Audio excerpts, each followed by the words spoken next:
ഇംഗ്ലീഷും അറബിക്കും നമുക്ക് ഒന്നിച്ച് പഠിക്കാം. ട്രാൻസ്ലേഷനിൽ നല്ല കഴിവുണ്ടാക്കിയെടുക്കാം. ഇവിടെ ഈ ക്ലാസ്സുകൾ നിങ്ങൾ കൃത്യമായി ഫോളോ ചെയ്യുക, പ്രാക്ടീസ് ചെയ്യുക. ഇന്ന് നമ്മൾ പഠിക്കാൻ പോകുന്നത് കം തുഹിബ്ബുനി, നീ എന്നെ എത്രമാത്രം സ്നേഹിക്കുന്നു. ഇംഗ്ലീഷിൽ how much do you love me എന്നാണ് പറയുക. ഒന്നാമത്തെ സെന്റൻസ്, നവർതു ഇലൈഹി വസഅൽതുഹു, ഞാൻ അവനെ നോക്കി ചോദിച്ചു. കം തുഹിബ്ബുനി, നീ എന്നെ എത്രമാത്രം സ്നേഹിക്കുന്നു എന്ന്. ഐ ലുക്ക്ഡ് അറ്റ് ഹിം, ഞാൻ അവനെ നോക്കി. ആൻഡ് ആസ്ക്ഡ്, ഞാൻ അവനോട് ചോദിച്ചു. How much do you love me, നീ എന്നെ എത്രമാത്രം സ്നേഹിക്കുന്നു. തുടക്കത്തിൽ ഐ എന്ന് കൂട്ടി കൊടുക്കണം കേട്ടോ, മിസ്റ്റേക്ക് ആയതാണ്. ഐ ലുക്ക്ഡ് എന്നാണ്. ഇബ്തസമത് വഖാലത് ബിഹുദൂഇൻ come തുഹിബ്ബുനി. ഇബ്തസമത്, she smiled. وقالت, and said, بهدوء, softly. كم تحبني, how much do you love me. ابتسمت, she smiled. അവൾ പുഞ്ചിരിച്ചു.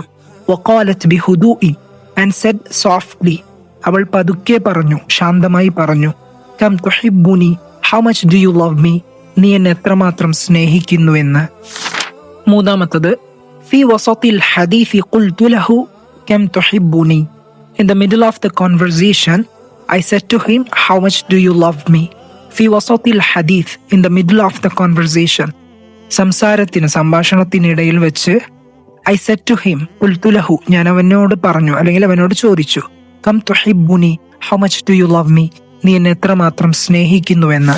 നാലാമത്തെ sentence, قبل أن يرحل همست كم تحبني. Before he left, I whispered, how much do you love me. قبل أن يرحل, before he left, അവൻ പോകുന്നതിന് മുമ്പ്.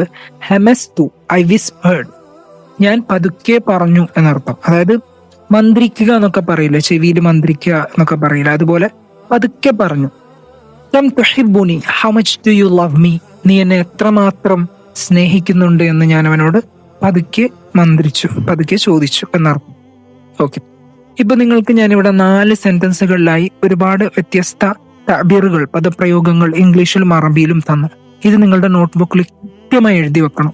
എനിക്കറിയാം എന്റെ class കേൾക്കുന്ന എല്ലാവരും ഇത് എഴുതി വെക്കൂല എന്ന് എനിക്കറിയാം, എന്നാലും ഞാൻ പറയാണ്. ഓക്കെ, നിങ്ങൾക്ക് പഠിക്കാൻ താല്പര്യം ഉണ്ടെങ്കിൽ കൃത്യമായി എഴുതി വെക്കണം.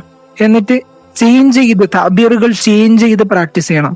മിസ്റ്റേക്കുകളെ കുറിച്ച് ചിന്തിക്കാനേ പാടില്ല. ധൈര്യമായി എത്ര ആണെങ്കിലും പൊട്ടത്തരങ്ങൾ പറഞ്ഞോളൂ, ഒരു പ്രശ്നവും. നിങ്ങൾ പ്രാക്ടീസ് ചെയ്യുക എന്നതാണ് ഏറ്റവും പ്രധാനപ്പെട്ട വിഷയം.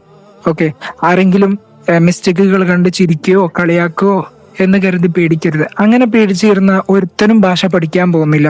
അതുകൊണ്ട് കൃത്യമായി പ്രാക്ടീസ് ചെയ്ത്, നിങ്ങൾക്ക് സംസാരിക്കാൻ ഒരാളുണ്ടെങ്കിൽ അയാളോട് സംസാരിച്ച് പ്രാക്ടീസ് ചെയ്യുക. പിന്നെ ഒരാൾ സംസാരിക്കാനില്ലെങ്കിൽ നിങ്ങൾ തന്നെ ഡെയിലി ഇത്രത്തെ തഅബീറുകൾ വെച്ച് എഴുതിയും പറഞ്ഞും ഇങ്ങനെ ശീലിക്കുക. സമയം കിട്ടുമ്പോഴൊക്കെ എന്താക്കുക, ആളുകൾക്കൊപ്പം സംസാരിച്ച് പ്രാക്ടീസ് ചെയ്യുക. ഇനി അങ്ങനെ പറ്റാത്ത ആളുകൾക്ക് AI വെച്ച് നമുക്ക് പ്രാക്ടീസ് ചെയ്യാൻ പറ്റും. ചാറ്റ് GPT, കോപൈലറ്റ് അതുപോലത്തെ ആപ്പുകൾ വെച്ച് നമുക്ക് ഇംഗ്ലീഷും അറബിയൊക്കെ അങ്ങനെ പ്രാക്ടീസ് ചെയ്യാൻ പറ്റും. ഓക്കെ, പ്രാക്ടീസ് എന്നതാണ് നമ്മുടെ ലാംഗ്വേജ് ഇംപ്രൂവ് ആവാനുള്ള കീ. അപ്പൊ പ്രാക്ടീസ് ഇല്ലാതെ ഒരാൾക്കും ഭാഷ പഠിക്കാൻ പറ്റില്ല എന്ന് മനസ്സിലാക്കുക. തുടക്കത്തിൽ നിങ്ങൾക്ക് പ്രയാസം അനുഭവപ്പെടുന്നുണ്ടാവും, പക്ഷെ പതുക്കെ അതൊക്കെ മാറിക്കോളും. ഓക്കെ.